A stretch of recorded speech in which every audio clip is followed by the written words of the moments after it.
পাশের বাসার ভাবির সাথে দেখা করতে গিয়ে শালির কাছে ধরা খেয়ে গেছে। এখন ভাইটিকে কে বাঁচাবে? দেখেন কি একটা অবস্থা আপনারা।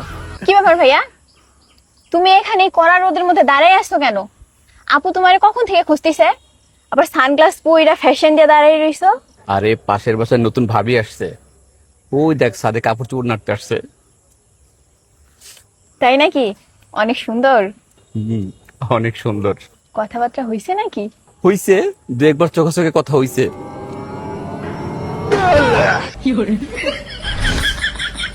আচ্ছা, কথাবার্তা তাহলে হইছে না? আমি এক্ষুনি যে আপুর কাছে বলে দিব। আপু, কি হয়েছে?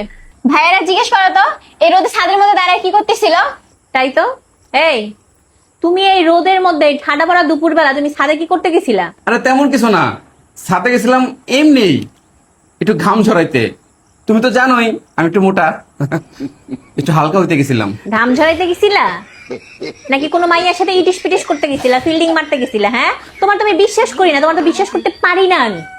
ও আচ্ছা, তুমি ঘাম ঝাড়াইতে গেছিলা? তা তোমার হাতে সানগ্লাস কেন? ও, সানগ্লাস দিয়েছিলাম যাতে চোখ কালো না হয়, বুঝছো, এই জন্য। সত্যি কথা কইতেছো না মিথ্যা কথা কইতেছো কে জানে? অনেক ঘাম ঝরতেছে, দেখো দেখো, এখন ঘাম ঝরতেছে। সত্যি কথা বলতেই দেখো, অনেক ঘাম। তাই না? আচ্ছা আমি যাই, হ্যাঁ। আপু, তুমি ভাইয়ারে এমনি এমনি ছাড়ে দিলে কেন? কি বলবো আর, আমার কাছে কি কোনো প্রমাণ আছে যে সে ছাদে কি করতে গেছিল? আমার কাছে যদি প্রমাণ থাকতো তাহলে না ঘপ করে ধরতাম।